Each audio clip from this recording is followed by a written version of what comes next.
Bem-vindos de volta ao nosso canal e ao nosso desafio das súmulas. Nesse vídeo, a súmula 383 do Tribunal Superior do Trabalho. É uma súmula que trata sobre um tema processual, que é o tema relativo à tempestividade dos recursos. E é uma súmula que pode até parecer um pouco difícil, mas eu vou tentar destrinchar e simplificar aqui.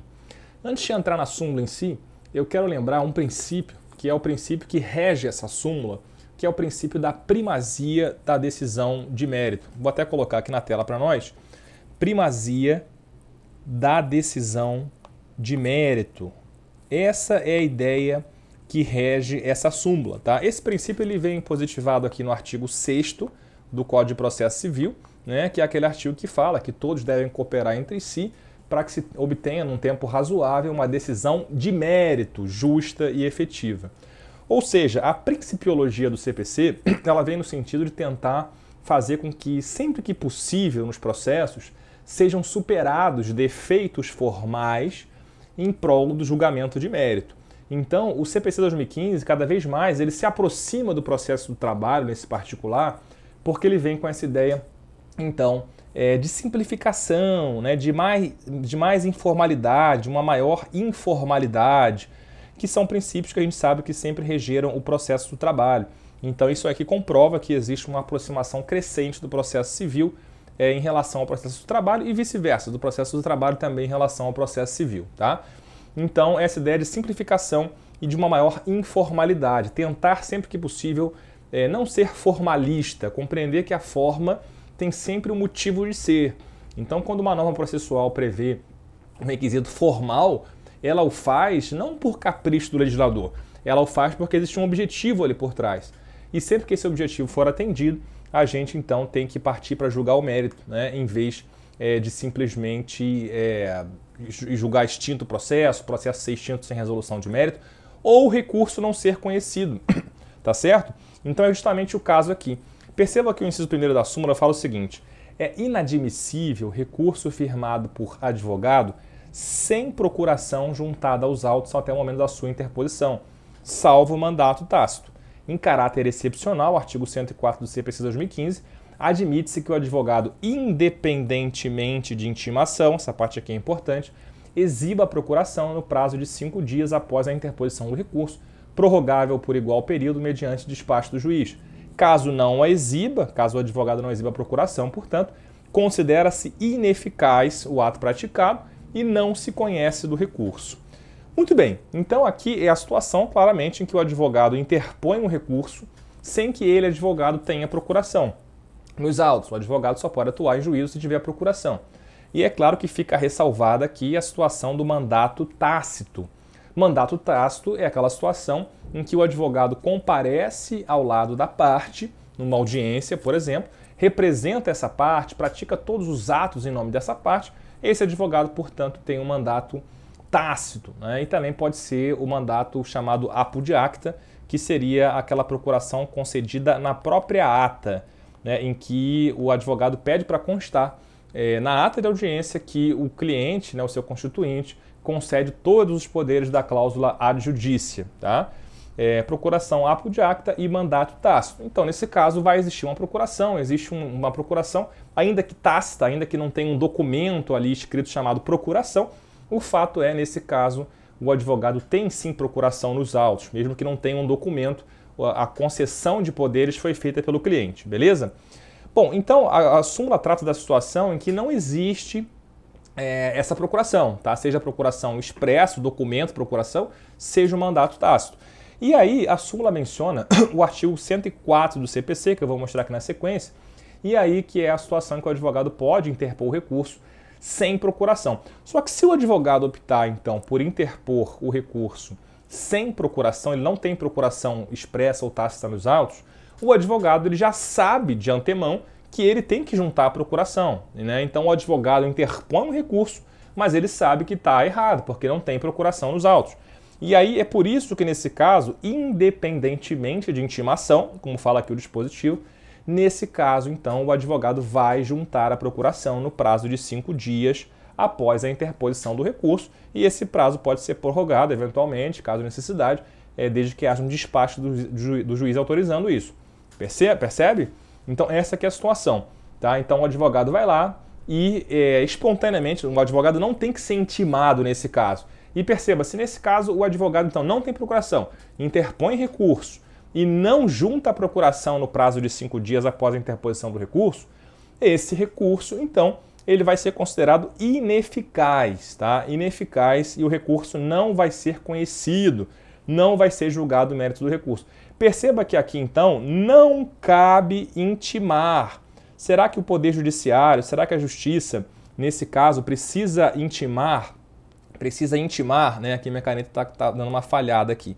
Mas será que nesse caso é necessário que haja uma intimação, né?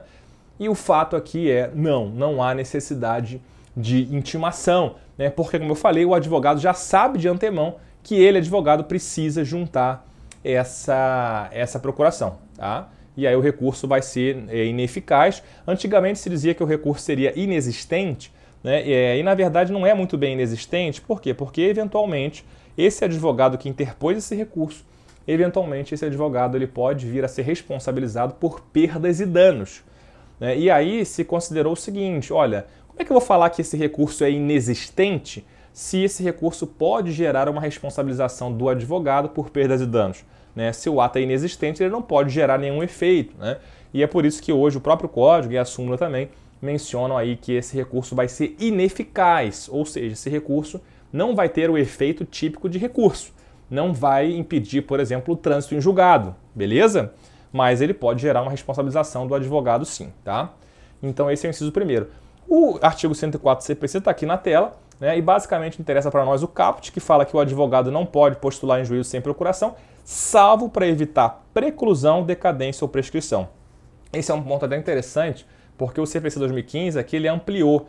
No Código antigo era só para evitar decadência ou prescrição. No Código atual se incluiu a preclusão, né? A preclusão a gente sabe que é um instituto processual. Então aquela perda do prazo, que seria o caso aqui, a perda do prazo recursal. Então o advogado, para evitar a perda do prazo recursal, o advogado vai lá, portanto, e interpõe recurso sem procuração e junta a procuração no prazo de 5 dias após a interposição do recurso, beleza? Então seria essa hipótese aqui, né? O ato não ratificado, quer dizer, então nesse caso, né, se o advogado não juntar essa procuração, esse ato vai ser considerado ineficaz relativamente àquele em cujo nome foi praticado, né, em nome da parte, né? Respondendo o advogado pelas despesas e perdas e danos. Como eu falei aqui, o advogado pode ser responsabilizado, tá? Um detalhezinho aqui, um detalhezinho que às vezes passa batido, mas aqui só para a gente poder aprofundar nesse ponto, é o seguinte, vocês viram que o TST, na súmula 383, considera então que o advogado deve juntar a procuração no prazo de 5 dias após a interposição do recurso. É isso que fala a súmula que a gente acabou de ver. Agora, se eu for aqui no parágrafo 1º do artigo 104 do CPC, esse dispositivo ele fala em juntada da procuração no prazo de 15 dias, tá? Então percebam que o TST, de certa forma, aqui adaptou essa situação, né? Adaptou essa situação simplesmente, enfim, aplicando até para analogia o artigo 932, parágrafo único do CPC, tá? Que prevê um prazo de 5 dias para correção de vícios formais. Não me parece que seria o caso aqui, tá? Porque o dispositivo do CPC prevê expressamente o prazo de 15 dias, né? E, portanto, por que o TST mudou esse prazo que está na lei, né? A gente não consegue entender, tá? Mas o advogado deveria exibir a procuração pela lei em 15 dias, né? No processo civil vai ser assim, portanto, mas para nós no processo de trabalho a gente vai aplicar, em princípio, a súmula do TST, que prevê esse prazo de 5 dias para a juntada da procuração, independentemente de intimação do advogado, tá? Esse que é o ponto mais importante, beleza? E aí vem o inciso 2º, que fala o seguinte: verificada a irregularidade de representação da parte em fase recursal, em procuração ou subestabelecimento já constante dos autos, o relator ou o órgão competente para o julgamento do recurso designará prazo de 5 dias, mais uma vez, para que seja sanado o vício. Descumprida a determinação, o relator não conhecerá do recurso se a providência couber ao recorrente ou determinará o desentranhamento das contrarrazões se a providência couber ao recorrido, mencionando aqui o artigo 76, parágrafo 2º do CPC, tá? Então, qual é a diferença do inciso 2º para o inciso 1º? No inciso 2º, percebam que existe procuração nos autos. Existe procuração, mas essa procuração tem alguma falha. Por exemplo, a data da procuração, digamos que esteja errada, né? Digamos que a pessoa colocou uma procuração com a data lá de 1930, né? É claro que isso não é possível, né? ou então alguma falha, procuração que não tem uma assinatura, por exemplo, né, que existe alguma falha, enfim, qualquer falha na procuração, tá?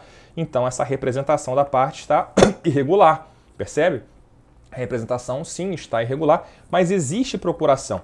Então se existir procuração, nesse caso sim, a parte vai ter que ser intimada, o recorrente ou recorrido, a parte vai ser intimada, mais uma vez também no prazo de 5 dias, para que ela, parte, possa então regularizar a representação, ou seja, juntar a procuração correta. A procuração que não vai ter a data de 1930, vai ter a data, por exemplo, de 2024, tá? Então a parte tem que ser intimada nesse caso. É diferente da situação em que não há procuração, né, que a gente viu que é o inciso primeiro, né, porque se não houver procuração, o advogado já sabe que ele não tem procuração. O advogado já deveria saber que não tem procuração e por isso ele tem que juntar, mesmo sem ser intimado, ele tem que juntar no prazo de 5 dias a procuração, tá? E aí você pode até falar, Felipe, mas espera aí, será que, à luz do que você falou no começo, que seria essa ideia de primazia da decisão de mérito, será que nesse caso do inciso primeiro, o advogado também não deveria ser intimado? É até sustentável, tá? É até sustentável a gente defender que o advogado deveria, né, deveria sim ser intimado para juntar a procuração. A procuração não existe, né, e o advogado deveria ser intimado para juntar a procuração em função do princípio da primazia da decisão de mérito. É sustentável esse argumento? Sim. Parece um argumento bom e até correto? Sim, parece, tá?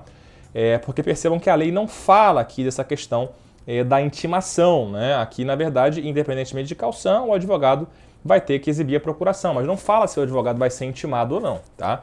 Mas o TST interpretando, então fixou que no caso de não existir procuração, não precisa intimar, então não cabe intimar o advogado, não cabe intimar a parte para juntar a procuração que não existe, e é diferente da situação, portanto, em que existe a procuração, mas a procuração tem um defeito, e aí nesse caso claramente vai ter que ser intimado o advogado para regularizar a procuração, tá? E só para fechar, o artigo 76 do CPC, que é mencionado aqui, ele menciona justamente isso, né? Que verificada a incapacidade ou alguma irregularidade de representação, o juiz vai suspender o processo e designar prazo razoável para que seja sanado o vício.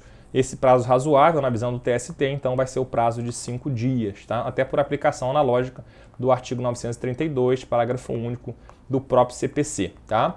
Só para ficar aqui com o fundamento, para vocês terem o fundamento disso.